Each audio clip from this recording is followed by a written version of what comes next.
And so we are live. At least Facebook says so. Wednesday evening, afternoon, morning, wherever you are, all around the world, wonderful people, welcome. It's Wednesday. That means it's time for another Light 'em Up live. I'm beyond grateful and honored to welcome two wonderful gentlemen with us tonight here at the Light 'em Up Lounge. And that is Pierre-Jourdan and Pablo from Le Fin Lam.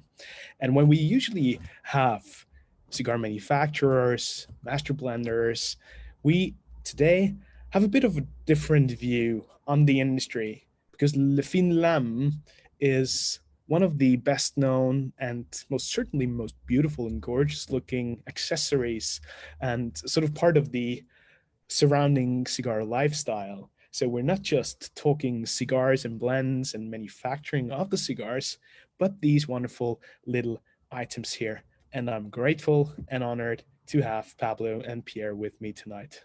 Gentlemen, welcome to Light 'em Up. Thank you, Reinhard. Thanks a lot. Hi, everybody.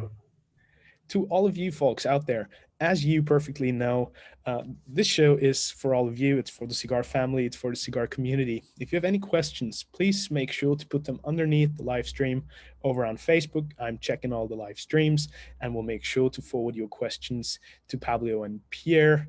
And for all of you guys here at the lounge, I mean, you're all regulars, part of the family and friends. So please just make sure that you have all your questions answered and heard here at the lounge. So without further ado, Pierre, Pablo, let's get right into it. And I mean, obviously we have to start with a little bit of the background story of Le Fin Lam and the both of you. Pierre, you had a sort of an interesting pathway into the cigar industry, having worked in the gaming industry and in some consultancy and communication companies.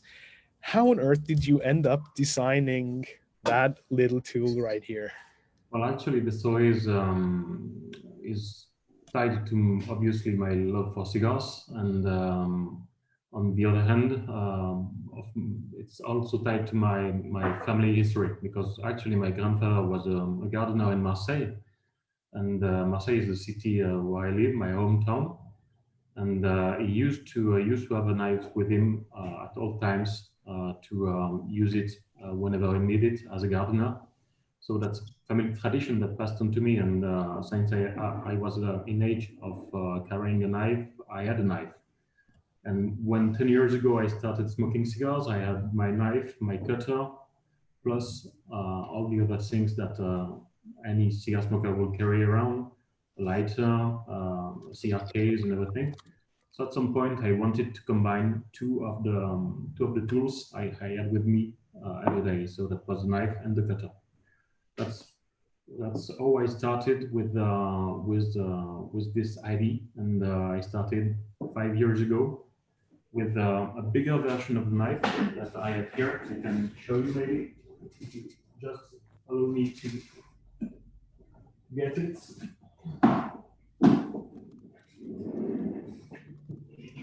So that was this version of the knife. As you can see, it's not the same size.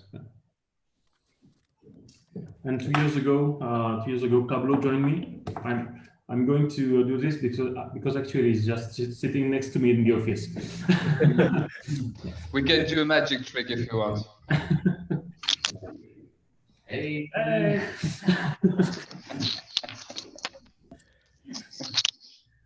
So almost 2 years ago, he joined me, and we redefined what Le Fin Lam was when he joined me, actually.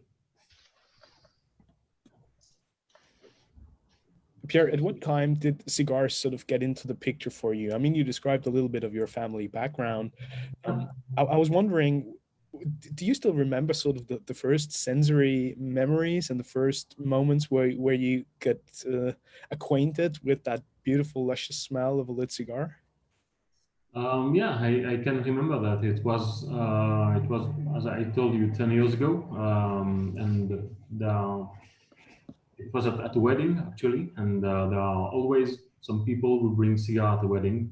You can't explain that, but you always have a friend who brings cigar at wedding. So I had one particular friend with whom I was invited to 4 weddings in the same summer. So a lot of friends of us married this summer, and so I tried several times in a row smoking cigar with him. He gifted me a few.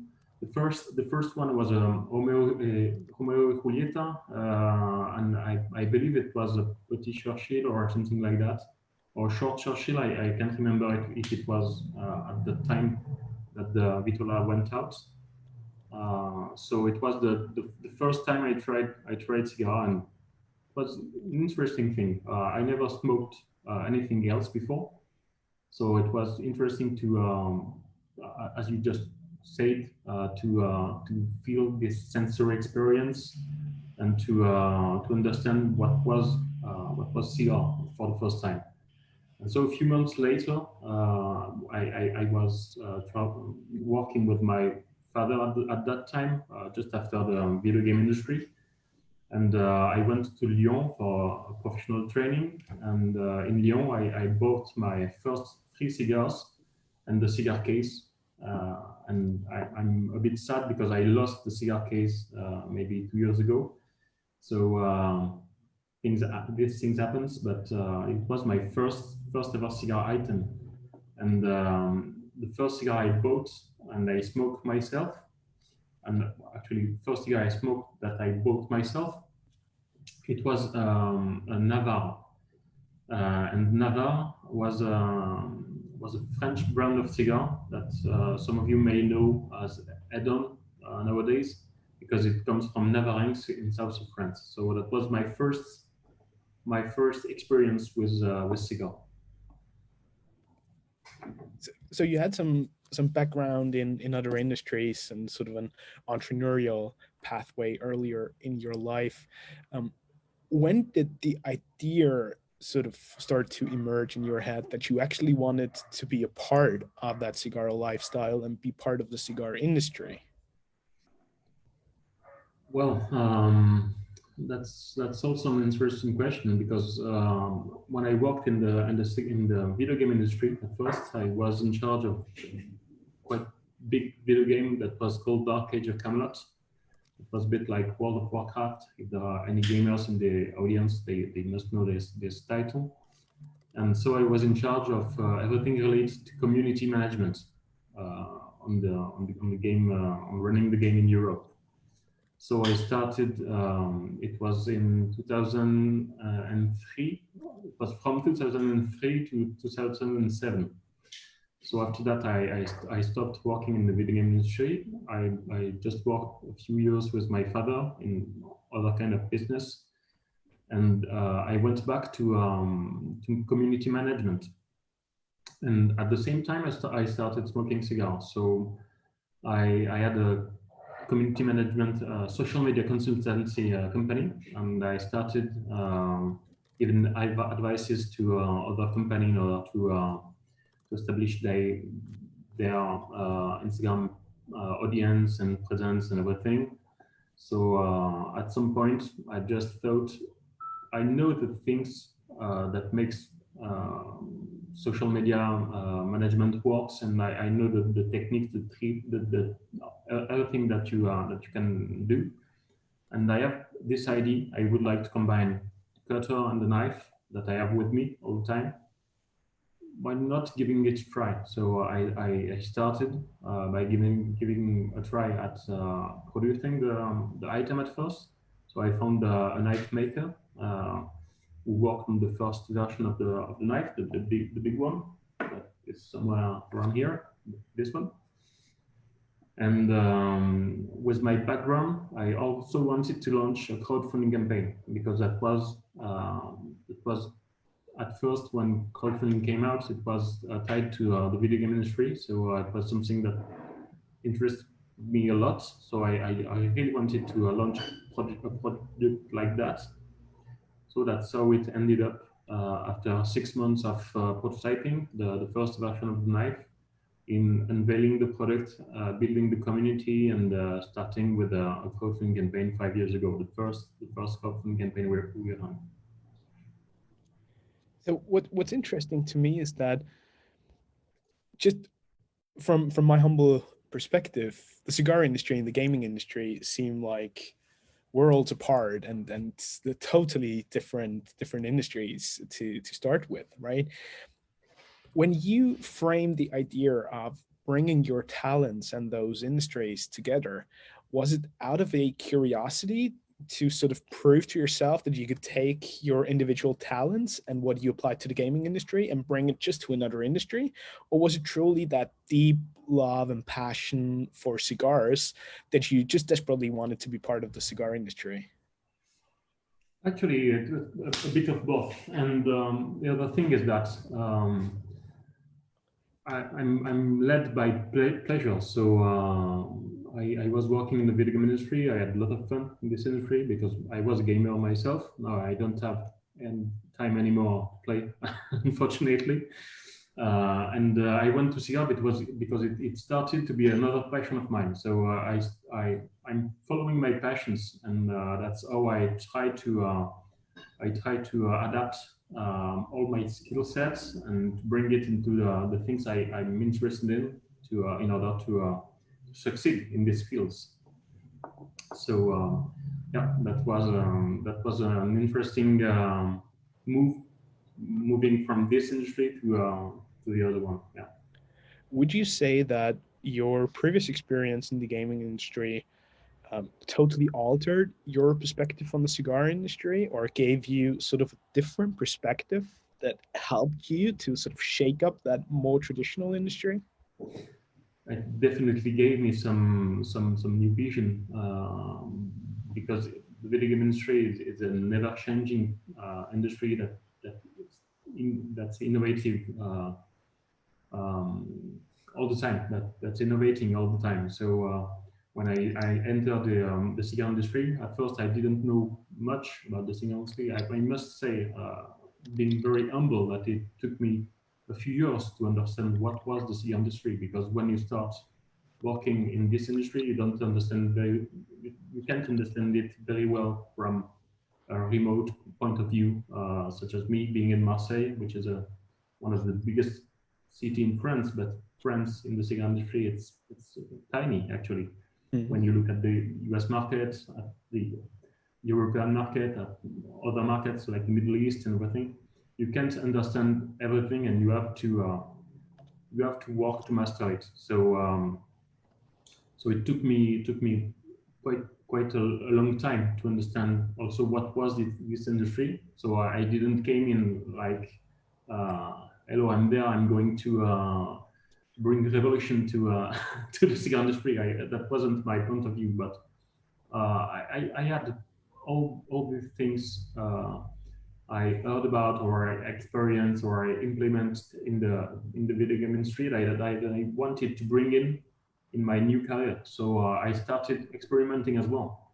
How would the cigar industry react to a new kind of cutter, because it wasn't something usual at that time. How would the cigar industry react to cigar accessory being launched using crowdfunding campaign? That was, even for the video game industry, at first it was a bit awkward for people to pay for something they would get a few months later. That's something quite new, quite different. So I wanted to give tries at a few things I experienced in my previous professional life. So, and the cigar industry was a wonderful field to play in, and I really enjoyed all I did in this industry. It's been 5 years. It's not that long, but so far so good. So I'm really enjoying the response of the community, the community and the industry as well, because the community is very supportive. We have even people who joined us on the Zoom meeting, like Ray, who has the founder edition of our knife, and the industry as well has been really supportive. We've been helped by people who explained us a lot of things. We went as humble, Pablo and I.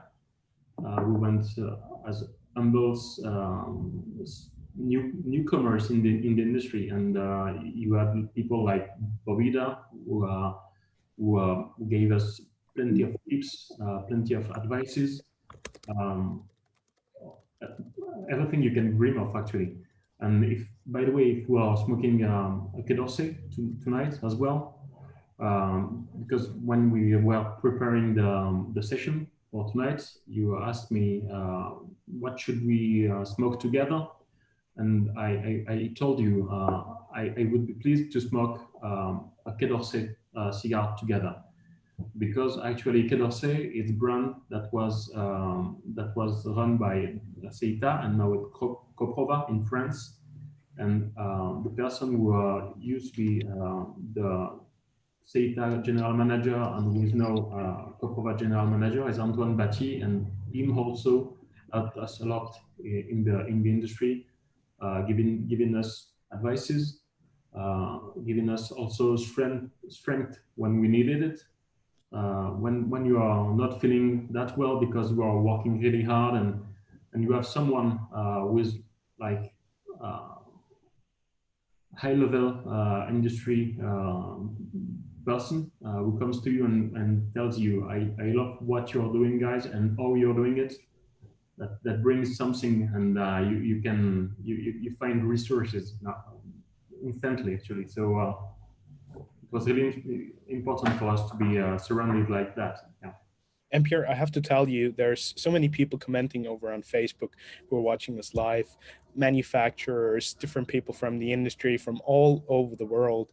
Like we had Gabby Caffey, Art Garcia was there, Najad and Woody, our dear friends over Yeah. in Lebanon, and they've all been congratulating and acknowledging the hard work and all the effort that you put in, and they clearly all love your product.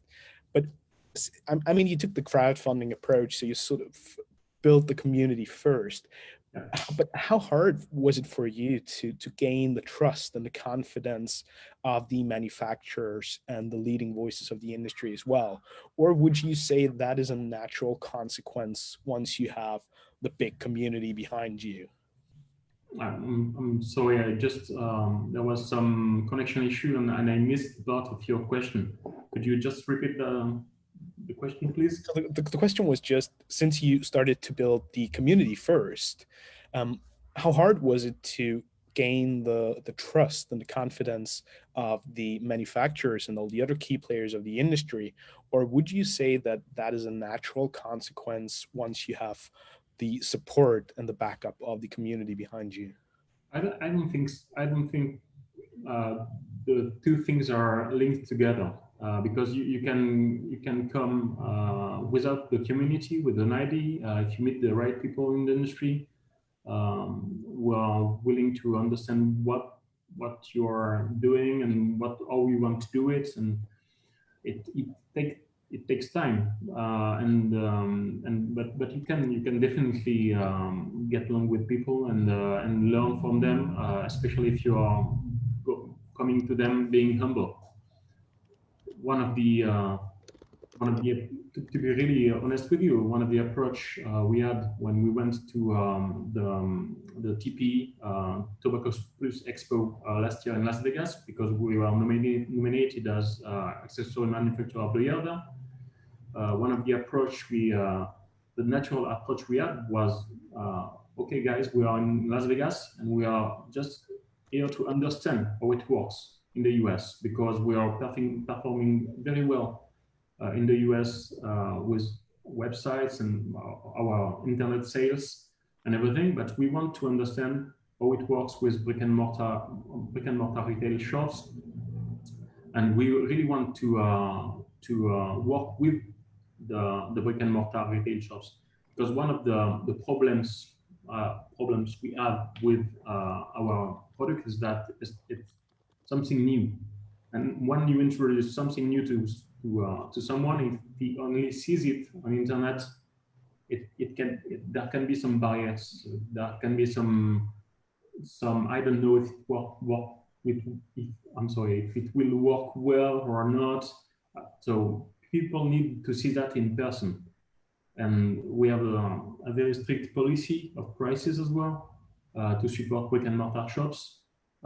We will never propose an accessory that is cheaper on our website than in the store. So if someone goes to the store and see the product in action, if he likes the product, he can buy the product right away because he doesn't need to find a good price and everything elsewhere. So that was actually that was the idea going in the US, for instance, and being humble. If you are humble, if you don't come as a king, you can get along with people, and you can really build the relationships and long-lasting relationships. And that's what we are looking at today with the Finland. We built a lot of relationship within the industry.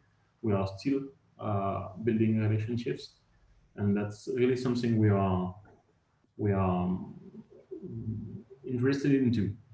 And I think Pablo might be able to talk longer about that than me, because he is actually the face of the company. The partners see the most because he's the person who handles everything that has to go with that has to do with sales and distribution. Mhm. Actually, I'm just the guy who smoke nice cigars and take pictures to post them on Instagram. So And quite successfully so, but we'll get to that in a minute. Pierre and Pablo, may I just ask you for one little sort of hands-on demonstration, because a very good point from Reinhard, the mastermind behind Cigar Journal. I'm honored that he's joining us tonight as well, and he was just posting a question on Facebook that a few people at the beginning might have issues with using the tool in the right way and cutting the cigar properly. Do you think it might be possible to give us a little slow-mo hands-on demonstration of just one perfect cut with the feedback? for sure. And I can show you something else. I have a box here, and when actually you open the box, there is the knife inside the box. And when you just remove the knife from the box, there is something just below the knife, and inside there is the instruction manual. So it's quite easy. We described in a very few steps how to use the product. Mhm. So it's really easy to understand. And I'm just telling that because people sometimes are really excited to get the product. They don't see that it comes with stickers, activation warranty, because we have a lifetime warranty as well, activation warranty card, and the instruction manual just under the knife. So that's something that must be said. And so I have a knife that just came out from the box.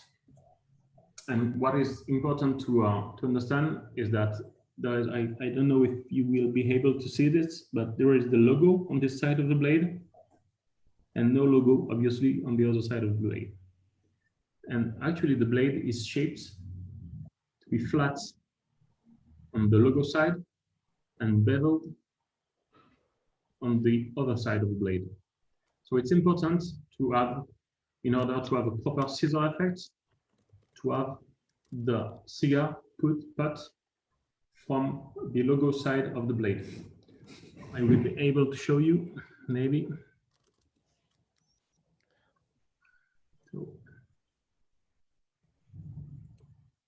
So we just put it like this, and you can see it's not zoom. It's not the perfect thing to do this kind of demonstration, but I will try anyway.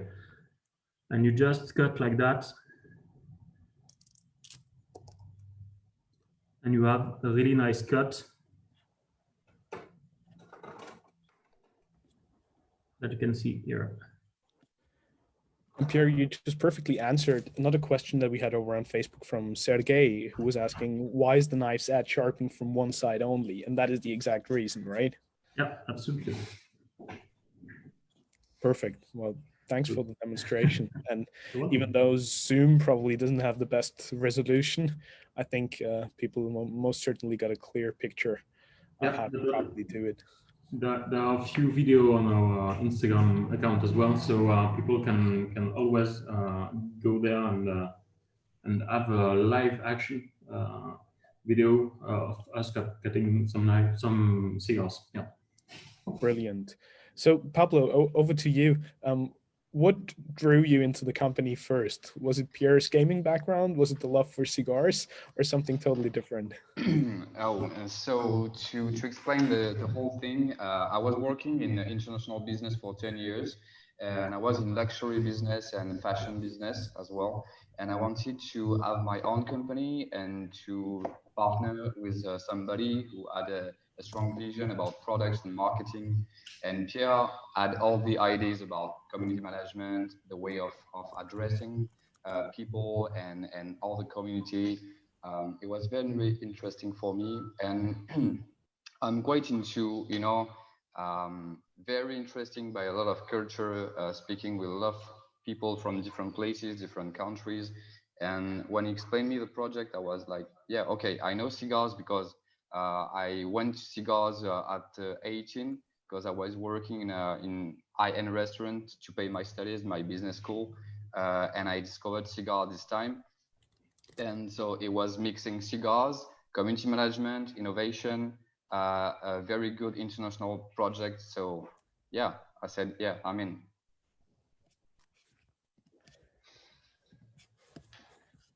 What are some of the things that you now take care of with the company? Pierre actually mentioned, of course, a couple, but how do you both split your workload on a daily basis? Yeah, so Pierre is basically managing all the community management, all the communication, the whole strategy about product marketing innovation. He's designing a lot of products as well. Always, having new ideas about a lot of different things. Uh, it's quite a good thing to work with him because it's always, his brain is completely active, and. And I'm the down to earth guy in terms of business. So I'm very strategic about the region we want to go into. Um, like answering to all the client service, all the distributors looking for new retailers, new wholesaler as well, because we are signing a lot of distribution deals right now. We had in the UK, in Germany, in Sweden, in Lebanon, hi Woody. So we are developing quite fast, and we need to prioritize, what we are doing, and especially because we are a young company, we need to build some cash flow, to buy some stock, and be very careful about that as well. So. What always fascinates me about the cigar industry is how many different perspectives people bring to the table, how many different talents and various backgrounds we can find with either the manufacturers. I mean, just think of how many amazing musicians are part of the industry, right? Artists, and you obviously, both of you bringing in totally different business backgrounds. Would you consider yourself like a true part of the cigar industry, or is it a bit more like a satellite going around and watching from the outside in? Well, we are actually we are now in the cigar industry, but obviously we just revolved around the cigar industry for a few years before, and as I explained as well, it took us time to understand the cigar industry and to get into the industry, but we are not now part of the cigar industry, obviously, because we are making accessories, and accessories are part um, of the experience of the smoker experience. So it's integral part of the cigar industry to us. Yeah. or maybe let me frame it differently. Would you say it's probably easier for you to be sort of on a neutral playing field, and not sort of competing with the big manufacturers, even though of course in the accessory space you also have some competition, Yeah. but it sometimes feel like those people that are part of the cigar industry, but more from a lifestyle perspective, if you will, so sort of the people around the core product, which is the actual cigar, might just have like a totally different perspective on the industry as a whole. Okay, so the thing is, we are into the cigar accessory business, so we are only the last step because the manufacturer are managing all the steps from the tobacco fields to the final puff, first puff of your cigar, and we are only, you know, the last step. You light after cutting, and we are just this thing. But I think cigar industry need to understand that cigar accessory can be also a business, and that's not just an accessory part of the business.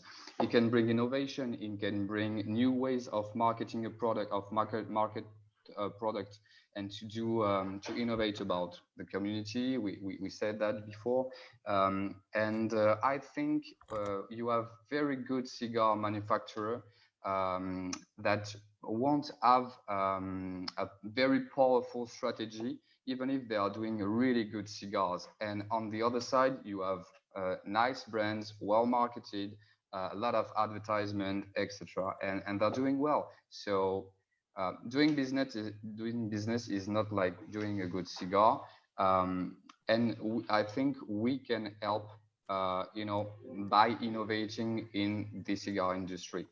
We are doing it on the cigar accessory thing, but let's try, and let's bring our knowledge and our ideas to this industry as well. So maybe a bit of a weird question, but lifestyle and cigar lifestyle, these are words that get thrown around an awful lot, right? And they can mean so many different things to quite many different people. What does cigar lifestyle mean to you both? Because Pablo, you come from a luxury industry background, and Pierre, you were one of the first sort of quintessential cigar influencers, and just the way you present yourself on Instagram and the way you build the community, I would say is very much built around those values that some people would describe as cigar lifestyle. What does it mean to you both? Uh, Personally, cigar lifestyle is the way of, taking your liberty. That's very important, especially in those days where regulation are more and more important, and they keeping you away from liberty. That's it. Enjoying a cigar, it's a kind of political act right now, and we are all part of this community of free thinkers in a way. So that's my vision of the cigar, of cigar lifestyle right now. I think Pierre is sharing the same idea, but he can explain his vision as well. Yeah, actually, I'm also sharing this kind of view on the CR lifestyle to be part of the community, to be free to to do actually what you want to do. It's really important in the community to have this free spirit, and that's something that some view I share with Pablo as well. And to me, the CR lifestyle is it's really interesting. I'm part of a CR club in Marseille, in France, and you cannot say there is one CR lifestyle. There are plenty of CR lifestyles, plenty of different people who smoke cigars, and that's what makes the community vibrant, actually, because there are a lot of different kind of people who smoke cigars, and everyone is right in smoking cigars the way he smokes them. So So that's what I love in the community. You cannot tell someone you should smoke that because you are like that, or you should do this kind of pictures, or you should drink this kind of alcohol or coffee or tea. Everyone does what he wants to do, and actually, it's as you said in the very first few moments of the interview, it's a sensory experience. So it's something really tied to yourself. So if you feel comfortable smoking a cigar with alcohol, while drinking alcohol or while drinking tea, or you're just free to do what you want to do. And the most important thing is just enjoy yourself. So And that's ultimately, I mean, the cigar is sort of the common denominator, right? And the one thing that brings us all together. And there's room for everybody for different views and perspectives, which I think in times like these is even more important, that we have something that brings us together where we can all right. be ourselves and be true and honest to who we are and the way we like to express ourselves. Yeah, you're absolutely right. And one interesting thing when you talk about common denominator, we have in the SIA club we are in with Vietnam. Actually, we are smoking together once a month, and everyone is smoking a cigar from the same box. So it's the same brand, the same Vitola. It's from the same box, and everyone has different views on what it's like to smoke a cigar, and we just put things together so that helps you nourish your knowledge and on your you can hone your sensory experience, your skills and everything in discovering new things. It's like when you are in a wine club and you drink the same wine and you have some kind of wine expert that explains to you. I can find some tastes of I don't know some kind of berries or something like that, and you just start to think about that, and it brings you on the path of this particular flavor or everything. So it's important to it's to me, and it's also the worst time ever in the cigar industry, because we cannot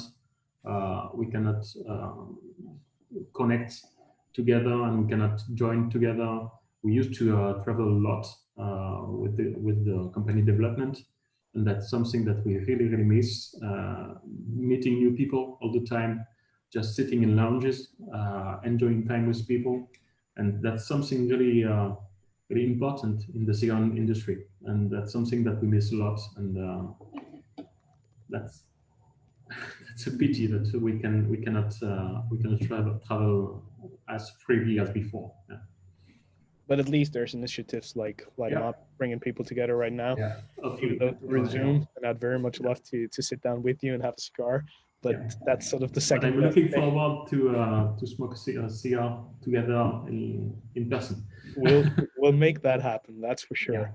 And hopefully you will all tune in on Friday to the Cigar Journal Trophy Awards, which is sort of a must see for every cigar lover. The Oscars of the industry.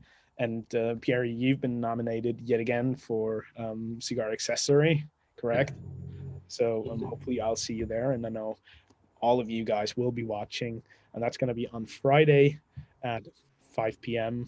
That's it. Central European time, and people from all over the world will be logging in. So be part of the show. It's going to be an epic session, that's for sure. I would love to bring in Brian. Welcome again, Brian. Great to see you. And you had a brief question that I also have a follow-up question to from Reinhard through Facebook. Brian, fire away. Yeah, it's an easy question. I think I just was watching the demonstration, and I thought maybe it'd be okay to ask how you came to the idea in the first place. Maybe just from using an ordinary knife, or maybe others. I don't have my cutter here. I have a knife, and then you're closing it over and now this idea comes to you. So I'm curious about the original idea. No, well, actually, I quite surprisingly, I'd never used knife to cut a cigar before. So I started with two items in my pockets, in my cluttered pockets as a cigar smoker was everything that it needs to carry around: the lighter, the cigars, the cigar case, the cutter, and everything. So I had also with me a knife at all times because, as I explained a little bit earlier, my grandfather was a gardener in Marseille, and that's the family tradition that just passed on to me. So I had the knife with me before I even started smoking cigar. And when I started smoking cigar, I just had my pocket fulls, and I wanted to simplify things a bit. So I started to think at a complicated system to cut cigars at first, but I came up with the perfect design that allows to do it really easily.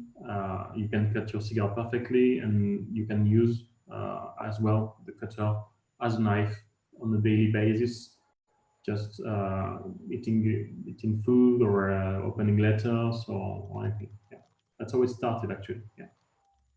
And here's the follow-up question from Reinhold, Pierre. Do you both, Pierre and Pablo, also use the knife for other things than cigars? Yeah, of course. Use the packages to send to everybody in the world. Open the boxes, repair something, a lot of things. Yeah.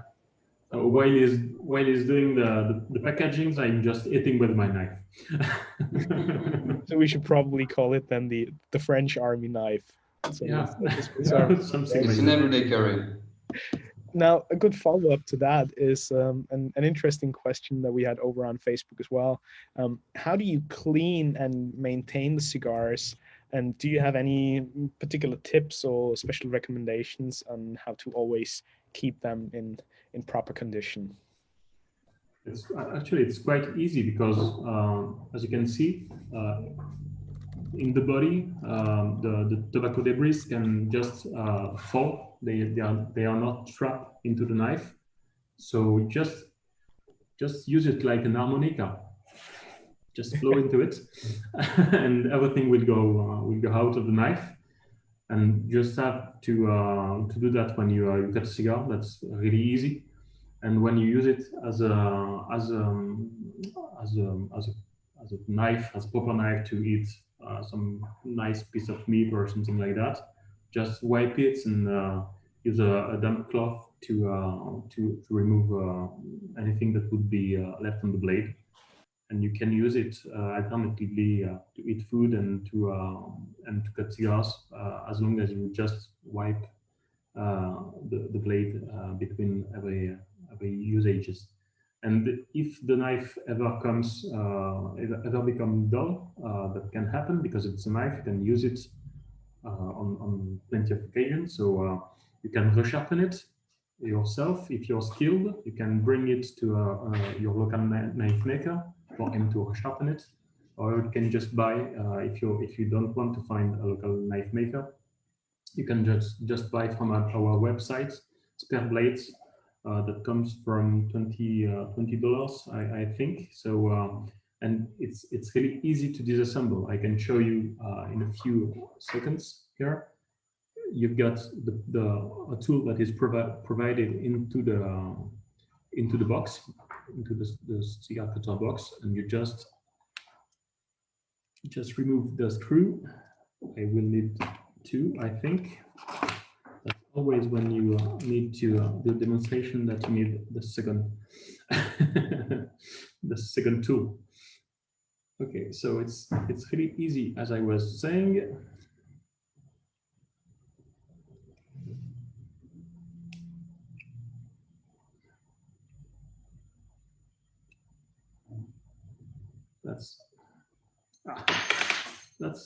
That looks like easy, but it's maybe the direct thing that It's not really fair to do it with headphones. Which yeah, are absolutely. I mean, But look, trouble at first. Now I just remove this. So we have the screws there, and then you just remove the other part, and up. It's a matter of seconds when you are fully concentrated on your task. You can do it obviously much quicker than I did there. It's really easy, and you can just disassemble the blade to use soft like paper cloth to clean the inside of the knife as well. So it's really the knife was thought to be modular, so you can replace almost every part of the knife in a matter of seconds, and that's also what helps us to offer the lifetime warranty, because it's really easy for us to send spare parts. If someone damages knife, you just have to send us a picture, and we just qualify the problem with him and send him the spare parts, the needed tool to make the repair himself, and in a few seconds he fixes his own knife. If he's not willing to do so, we can still send us the knife, but we don't think it's a good thing to remove your beloved accessory from your hands. So if the person really wants to send it, we can do it for him, but it's really easy to do it on his hand, actually. Yeah. And it just clearly shows that it's not all about the product, but it's truly about everything that you can build around it. And a huge aspect of that is sort of the hospitality, all the customer service part of it, where you make it as easy as possible for your customers. And also, since you built your company on the community aspect and the considerations of having all the people aligned, I think that's even more important. Absolutely right. We were backed by the community. It was crowdfunding at first, 5 years ago, and then we launched a crowdfunding campaign as well for Le Petit, for the new version, and we get the trust of the people. You cannot look at that and say, okay, so I've sold my product and I don't want to deal with these people anymore. That's not the point. If you make a product, you want people to enjoy the product, and you want to make everything the most easiest way for them. So I don't know if we can say that, but just as an example, yesterday we were looking at some forums online, and there was a guy who was talking about the product on the forum, and he told others, I had a problem with the blade and everything. And actually, we just understood who he was from the nickname, and the guy didn't send us an email, but we had his address, and we knew he had a problem, so we just sent yesterday him. We sent him a spare blade for him to replace with just a nice word, because we want people to enjoy our products. He didn't told us he had a problem, but somehow we knew he had a problem, so we just sent him a spare part, a spare blade for him to enjoy his accessory. And I hope he will have a nice surprise and tell on the forums as well. Guys, it's incredible. They saw the message on the forum. They sent me the blade. That's how we want to do it. Yeah. You received it. Oh, you received it. Okay. Yeah. So it going was the sent extra yesterday, and he received it today. Yeah.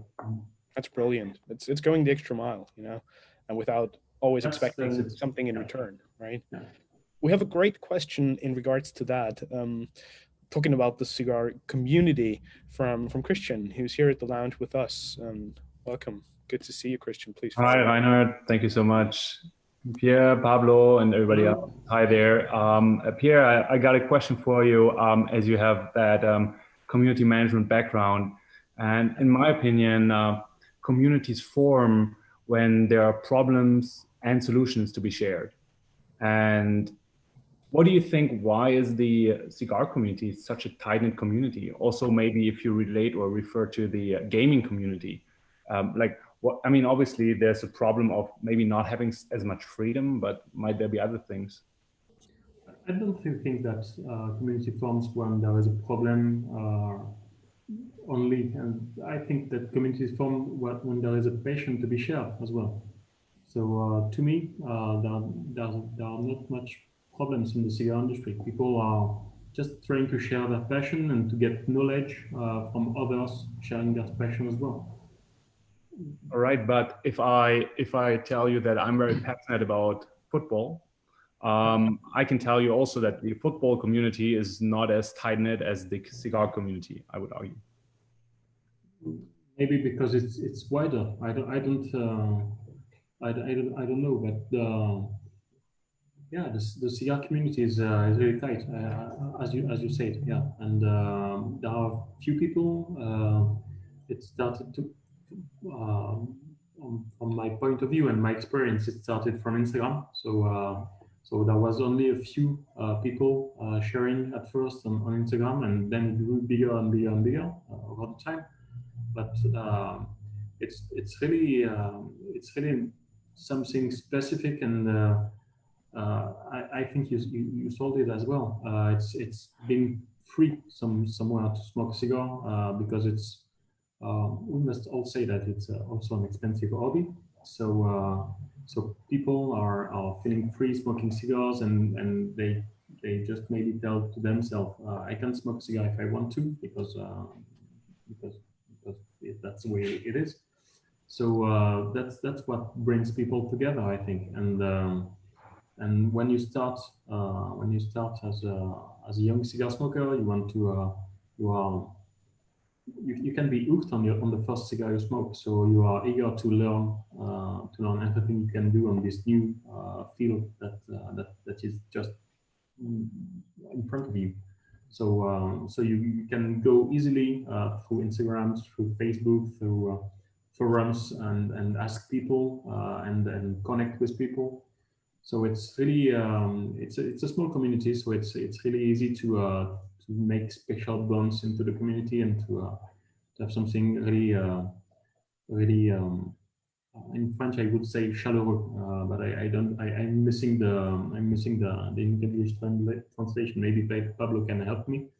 Chaleureux, or would you say warm? That? Yeah, warm. It's warm. Actually, it's a warm atmosphere. Yeah. Oh, I see. Gotcha.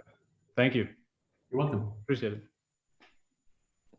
It's mostly kind and generous people smoking cigars, right? And I mean, wherever you go, once you sit at the lounge and you light up a cigar, you immediately have new friends all around you, and it's that one piece of magic that sort of ties it all together and brings all those people together. Yeah. Pierre, Pablo, what were some of your key takeaways when you did the crowdfunding campaign? You not just did it once successfully, but you did it twice or even more than that. What were some of the key lessons that you learned through the process? Again, Pierre-Jourdan.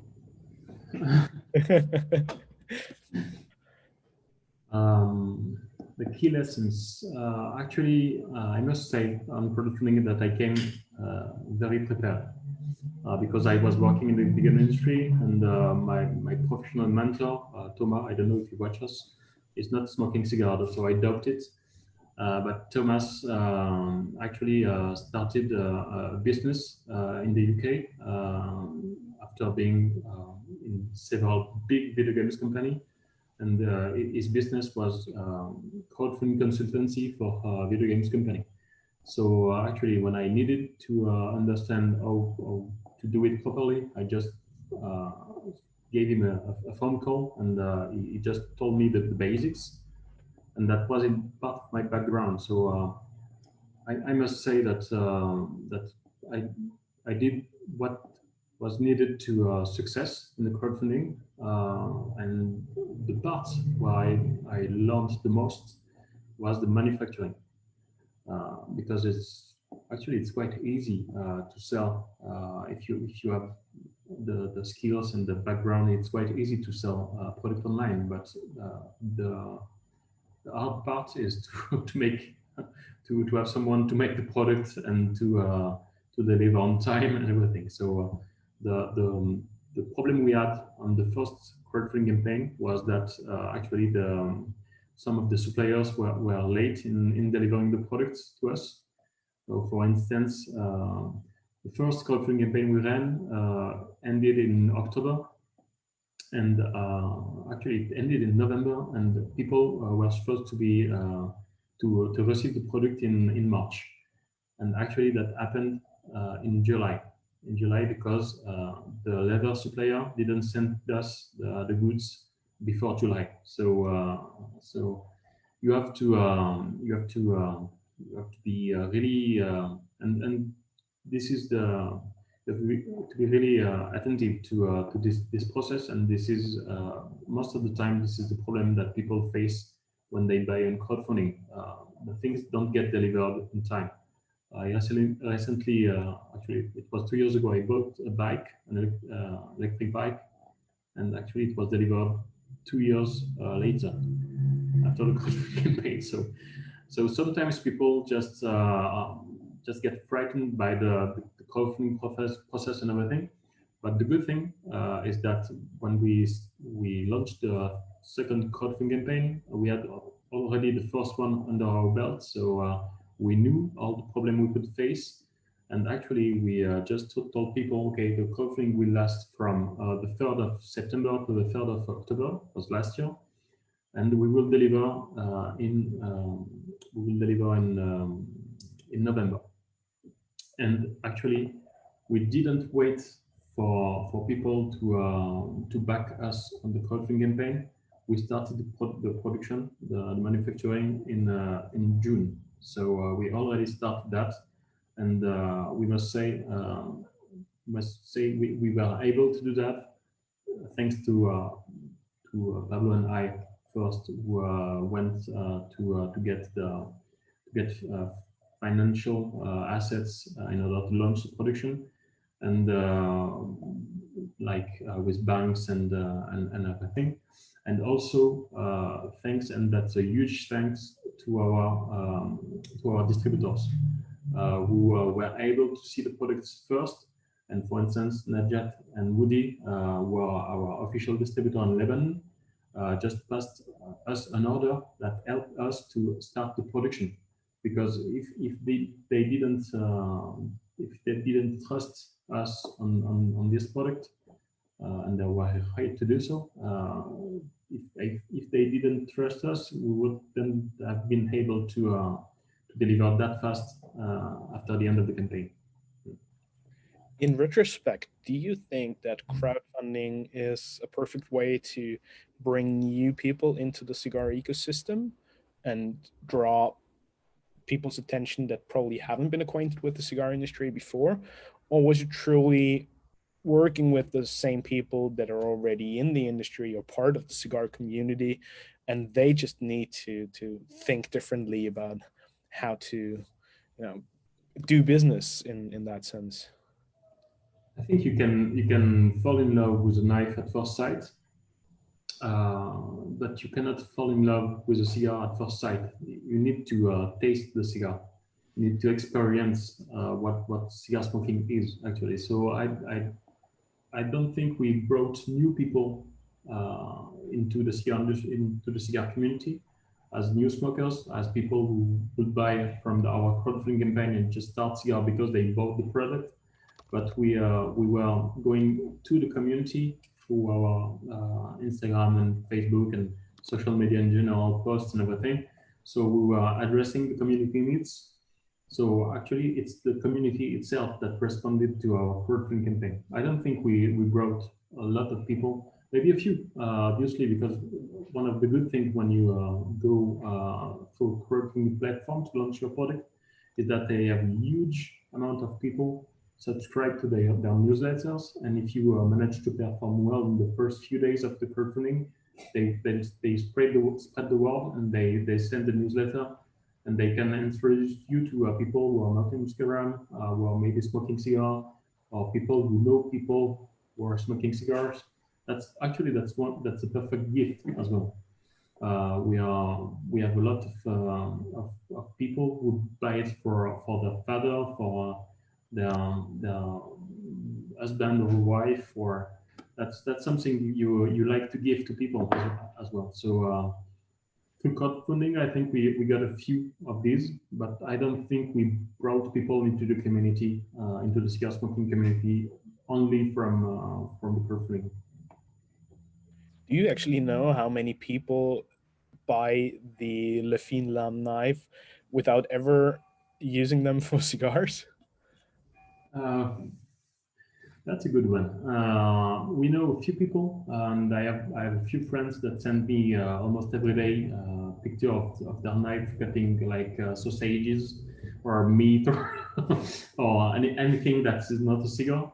So I have a few friends that bought without smoking cigar just because they love the design or just because they love me, so they wanted to support me into in this endeavor. So.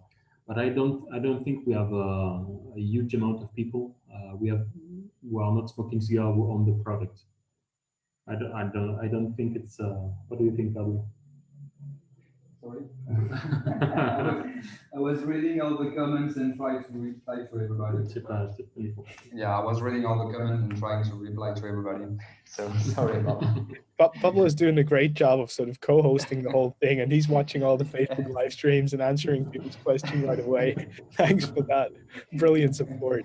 You're welcome. I would love to bring in Oleg as well. He took some tremendous effort to get into his lounge and then join the Light 'em Up lounge. He was just texting me before when he was grabbing a cab. So Oleg, welcome. Thanks for being here. Hi, Oleg. Hey, my friends. Unfortunately, I cannot see you personally in Split. Not this year. Yeah, that's very sad. But I'm very love that Reinhard always communicate us. And really, I appreciate to see you. And where is my knife? because you know, Marco said that we all have a chance to win the knife during the Zoom competition. Okay. Yeah. Okay. But I need to see with Marco what's happening with the end of the season. We need to do something together. Yeah. Actually, my question for you and Pablo, did you thought about the modification of the knife with the cigar holder? I think you saw this like in tactical knives with some cigar holder inside. And it's very useful, and maybe some stuff like silver pins, you know, that I show you in Split. Actually, that's not. We're not like in the Swiss Army knife of cigar cutters. We want to keep things simple, and actually, I think that was a saying from Leonardo da Vinci, a quote from Leonardo da Vinci, who said, simplicity is the ultimate sophistication. And we want to follow these words. We don't want to add too much to an already interesting product design-wise and functionality-wise. So we want to keep it simple. And besides that, we're also doing the cigar stand, as you know. And I don't know if you ever use the cigar stand, but when you smoke your cigar, you just put the cigar on the cigar stand, and in the end, it's all dirty with ashes and everything. And we don't really want people to have a knife who collect all the ashes from the last part of the cigar. We want to keep things clean. That's an experience. When you smoke cigar, you have an experience that must stay perfect and clean. So we don't want to have people being annoyed by having to clean the knife every time they smoke a cigar. That's not the point. The point is to have a multifunctional tool that you can just keep in your pocket, and that's the way we see actually the cigar cutters.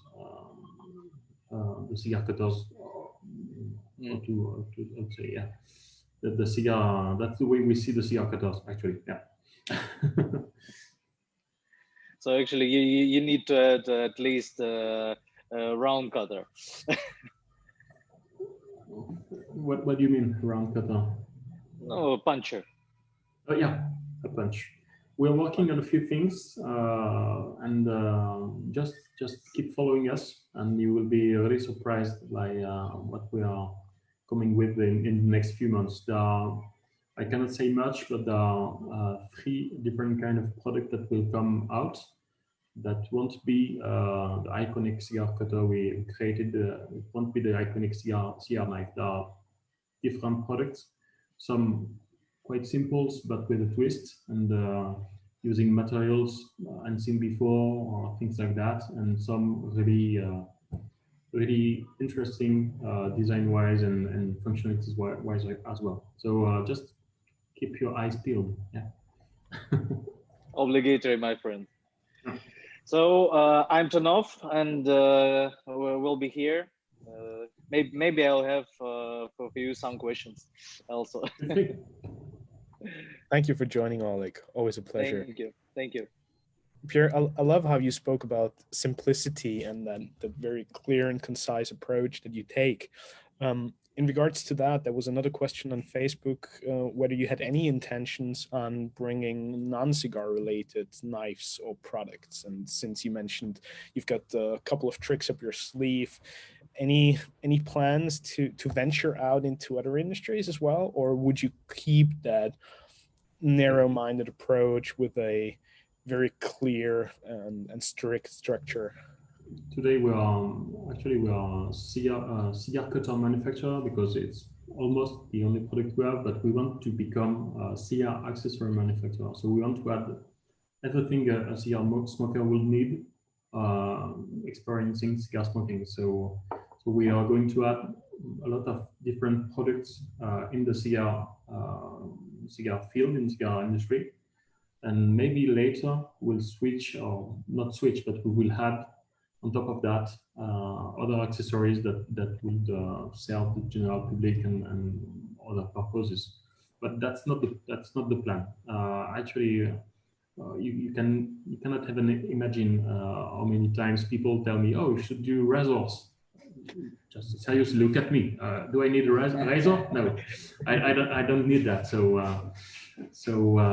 we are not knife manufacturers. We are cigar. We are passionate about cigar, and we have been working really hard to understand what's the cigar industry and how to address it, and what the cigar community as well. So we are just willing to follow up with all the good connection we made, and the trustful relationship we have with the cigar industry today. And we want to bring everything we can to the table to please the cigar smokers in general. Yeah. We live in a very fast-paced world, and the current challenges and struggles that are going on in the world are certainly an accelerator to things like digitalization.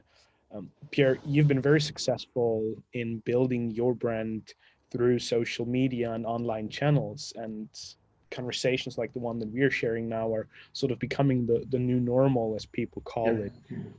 Which changes in the industry have you seen ever since you entered the industry? And do you believe now that online social media and the digital world is really the main driving force behind the cigar industry? I don't think it's the main driving force. I think it's an important thing to look at, and it's something that should be combined with the retail experience as well. As I told you, the cigars are not something you can fall in love with at first sight. You need to see the cigar, to touch the cigar, to smell the cigar, to smoke the cigar. So you cannot rely only on the internet for that. That's not possible. And same goes for cigar accessories. So what I see is that the companies that will succeed most in the next few months and years are people who understand that you need to have brick and mortar, and you need to have also digital presence, an e-commerce website, and you need to find a way to do web to store, store to web, and to mix both in order to strengthen your business and your relations. So the change that I would like um, people to see is that these are just communicating worlds. They are not opposed worlds. We are not fighting online against brick and mortar, and it's something that just need to build together to get to make something stronger. So that's our vision as well. Pablo could explain a lot about that as well, because he brings in all this philosophy in the company as well. So that's something we are really focused on. And beside that, as I told you, and as I told, I just forgot the name of the person who asked me about the cigar community. But the cigar community is quite strong on social media because it's also a bit small. But there are plenty of cigar smokers that just get together and smoke cigar together, and as you told us a few minutes before, just become instantly friends just from sitting and smoking a cigar together in a lounge.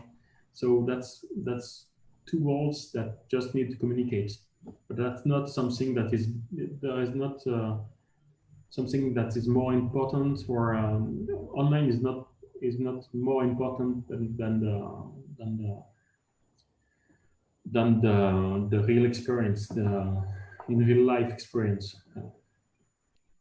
Well, I certainly agree, and I think when it comes to experiences, creating holistic experiences, and the design aspect of creating those holistic experiences, it really needs to sit at the confluence of analog and digital. And the most successful companies today will clearly understand that it's exactly that bridging that needs to happen between the virtual space and the analog world.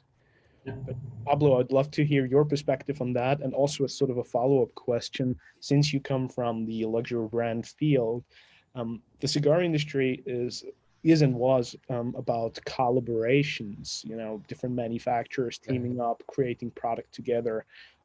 Do you also work on such collaborations, or would you much rather venture into other fields and probably collaborate with a luxury brand in the perfume sector or whatever it might be? Completely. The thing is, you have a lot of collaboration that can be possible with cigar manufacturer. You have also the whole world of spirits, which is very, very interesting for us. We just did a collaboration with the Havana Club brand, the Cuban brand of rum. It was very interesting because all the 120 pieces we did are actually made from oak barrels from Cuba. We spent 1 year and a half importing the Cuban barrels in France to craft the whole thing. 120 pieces, and that was an amazing experience because you're linking both sides of the same community, of the same business, which is spirits and cigars. We are looking forward to doing some collaboration also with cigar manufacturers. We have been in touch for a lot of years now with some brands. We did one thing with Cohiba in the US. We did also a small series for Quai d'Orsay, but it was only private series. Now we are looking for real collaboration, not branded items. You know, there is we want to share a whole philosophy together.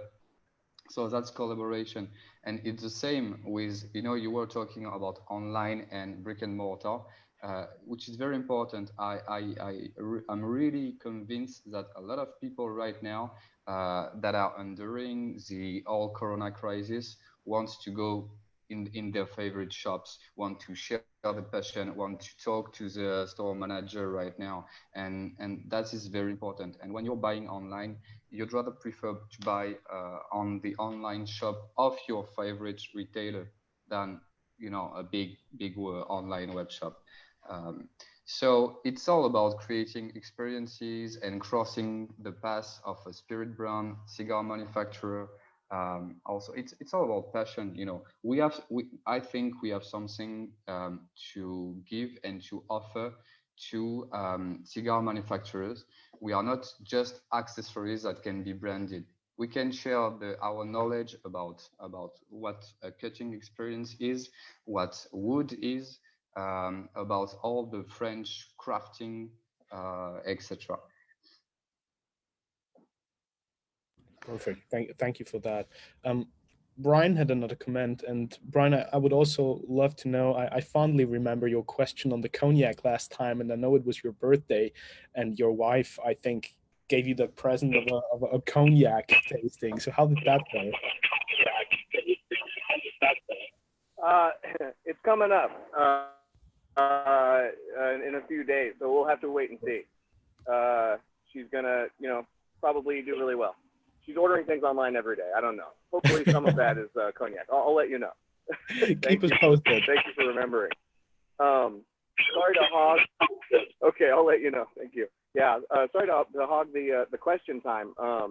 And I don't want to, be depressing, but it's on everyone's mind. And I'm here in SoCal, so I am surprised to be on the call with all the smoke in the air. Luckily today we got a little. It's okay. So I didn't want to smoke outdoors, but obviously the world is in a tricky place and times are difficult for a number of different reasons. And in terms of how, I don't know, success from a business point of view, have you noticed, in some ways, maybe strangely things could get better? My business wasn't hurt. And there's it's heartbreaking, of course, that we can't meet in a lounge and hang out and go into the shop like you guys are saying. But for me, this almost is exciting that I'm connecting with people from the entire world instead of just chatting with shallow people from Los Angeles. And it's exciting. So I don't know if there's a silver lining, or if you feel like overall, specifically for your business, things are better or worse.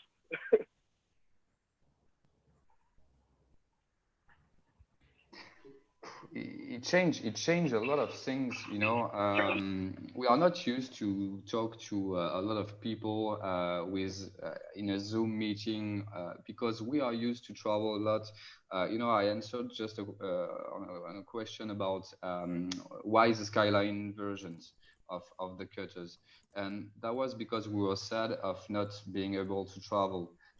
So from our side, we are meeting a lot of people from different countries, and I can understand the Zoom meetings and all this crisis can tighten ties between all the people around the world. I don't know how to answer to that. I think you're right, but our situation is quite specific because we actually are cigar accessory manufacturers. We travel the world and everything. But to some people in the community, they don't have the opportunity to meet new people that easily. So it's as you said, Brian, it's a really interesting thing that this kind of initiative from Reinhard exists because you can meet people from France you didn't even know about a few days before. So and you can share a vision and share passion. So that's really interesting for everyone. We are just in our specific case, we are just a bit sad to be unable to travel the world and to see our friends and to participate in the cigar smoking world championship, of which we are official sponsor. That was a huge thing for us to get to know the cigar industry and the cigar smoker worldwide as well. So we are sad not being able to go go on the road again. So, but we can understand that to many people, it's really interesting to connect this way with the cigar community, and that's brilliant and an awesome initiative from you and Cigar Journal, Reinhard. Thank you very much for the kind words. And I mean, as I always say, we're truly doing this for the entire cigar community and for the cigar family. And it is my pleasure and honor that so many people join us and support us and come together to share some thoughts and then their cigars and their brilliant stories with us. So I have to thank all of you for all the people out there watching, and for you guys, Pierre and Pablo, for sharing your particular story and your wonderful product with us. That's what it's all about. Very welcome. Thanks a lot. We are Brian, also honored. And Brian, you obviously be safe over there, and please make sure to stay inside, or whenever possible step outside and have a great cigar. But all our thoughts and prayers to you guys, and be safe over there on the West Coast. Before we wrap things off, I would love to let you know that, first of all, don't forget on Friday, the Oscars of the cigar industry, Cigar Journal Trophy Awards, 5 p.m. CAT, and be part of that through the live stream over on Facebook. You just need to watch and follow the action through Cigar Journal Facebook page. And next week, of course, we're going to be back with another delightful Light 'em Up session. And we will have another manufacturer next week. So please be on the lookout, and we will talk to Dean Parsons from Epic Cigars next Wednesday. So another great session ahead. Please make sure that you follow all the action through the Facebook live stream, or as always, go to the Light 'em Up landing page and you can leave us your email address there so we can send you a personalized invitation. One final question for you, Pierre and Pablo. You are still sort of a young brand within the cigar industry, but you've clearly shaken up things a bit and became, in the most positive sense, disruptors of the industry with the unique approach that you bring to the table, and obviously the unique tool that you provide. Looking into the crystal ball and taking a look ahead, what in a couple of years would you like your fingerprint and your legacy to be for the cigar industry? That's a very interesting question. My thing is when I see some guy in Azerbaijan, very far country, that can handle one of our knife and give it to his son, and after his son will give to his son, and that's the biggest thing I can imagine. That's really pleasing me. Yeah, I need to agree with that. We make products that are thought to last a lifetime. So it even comes with a lifetime warranty. So we are really moved by the idea that our products can pass from a generation to another. So that's something we are looking forward to people giving their accessories to other people, and that's some kind of thing we would like to see in the future. And obviously, as I told you, also